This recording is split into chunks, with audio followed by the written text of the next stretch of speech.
Hi friends, எல்லோரும் எப்படி இருக்கீங்க? மறக்காமல் கமெண்ட் பண்ணுங்கள், நானும் உங்களுக்கு ரிப்ளை பண்ணுறேன்.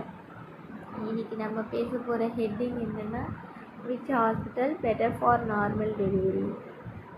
எந்த ஹாஸ்பிட்டல் நார்மல் டெலிவரிக்கு போனால் பெஸ்ட்டாக இருக்கும்? அப்போ நீங்கள் நார்மல் டெலிவரிக்கு ட்ரை பண்ணுறீங்களா? கண்டிப்பாக அப்போ இந்த வீடியோவை ஸ்கிப் பண்ணாமல் எண்டு வரைக்கும் பாருங்கள். இந்த வீடியோட ஸ்பான்சர் யாருன்னா பை மோட். இவங்க வந்து ஒரு மொபைல் ஆப்பு. இவங்களோட டீட்டெயில் டிஸ்கிரிப்ஷன் பாக்ஸில் கொடுக்குறேன், நீங்கள் மறக்காமல் போய் செக் பண்ணிக்கோங்க. வேணும்னா இந்த ஆப்பை ப்ளே ஸ்டோரில் போய் டவுன்லோட் பண்ணிக்கோங்க. பை மோட் இந்த நேமு. இது அமேசான், ஃப்ளிப்கார்ட் மாதிரி இது ஒரு ஆன்லைன் ஷாப் தான். இதில் எல்லா ப்ராடக்ட்டுமே இருக்கும். நான் இதுலேருந்து தான் வாங்குகிறேன். ப்ரைஸ் வைஸும் சரி, குவாலிட்டி வைஸும் சரி பெஸ்ட்டாக இருக்குது. டெலிவரியும் நம்மளுக்கு பெஸ்ட்டாக கொடுக்குறாங்க. எனக்கு ரொம்ப பிடிச்சிருக்கு இந்த ஆப்பு. இப்போ வாங்க வீடியோக்குள்ளே போகலாம். எனக்கு ஃபஸ்ட்டு நான் கவர்மெண்ட் ஹாஸ்பிட்டலில் தான் பார்த்தேன். ஃபஸ்ட்டு எனக்கு பெயின் வந்துடுச்சு. ஃபுல் செக்கப்புமே கவர்மெண்ட் ஹாஸ்பிட்டலில் தான் பார்த்தேன்.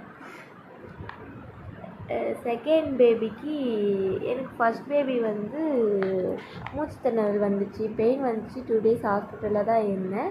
இருந்தாலும் மூச்சு திணறல் வந்துடுச்சின்னு சொல்லிவிட்டு எனக்கு சி செக்ஷன் பண்ணிட்டாங்க.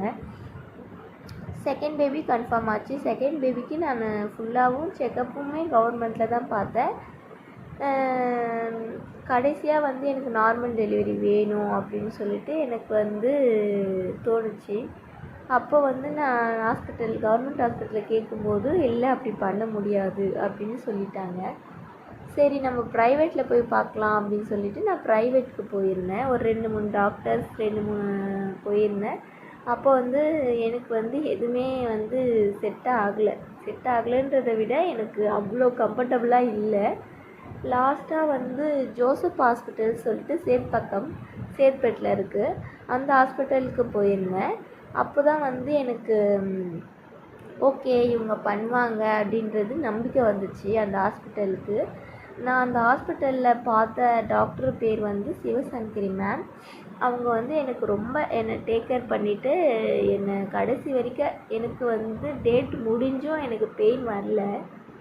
அப்புறம் டேட் அன்றைக்கி நாங்கள் ஹாஸ்பிட்டல் போயிருந்தோம். எனக்கு பெயின் வர வச்சா எனக்கு ரொம்ப சாட்டிஸ்ஃபேக்ஷனாக இருந்தது அந்த ஹாஸ்பிட்டல். உங்களுக்குமே ஓகேவாக தான் இருக்கும். நீங்களும் ட்ரை பண்ணி பாருங்கள். அந்த ஹாஸ்பிட்டலுக்கு போயிட்டு இதுதான் அந்த ஹாஸ்பிட்டல். நீங்களும் உங்களுக்கும் பெஸ்ட்டாக அமைய நார்மல் டெலிவரியாக என்னுடைய வாழ்த்துக்கள்.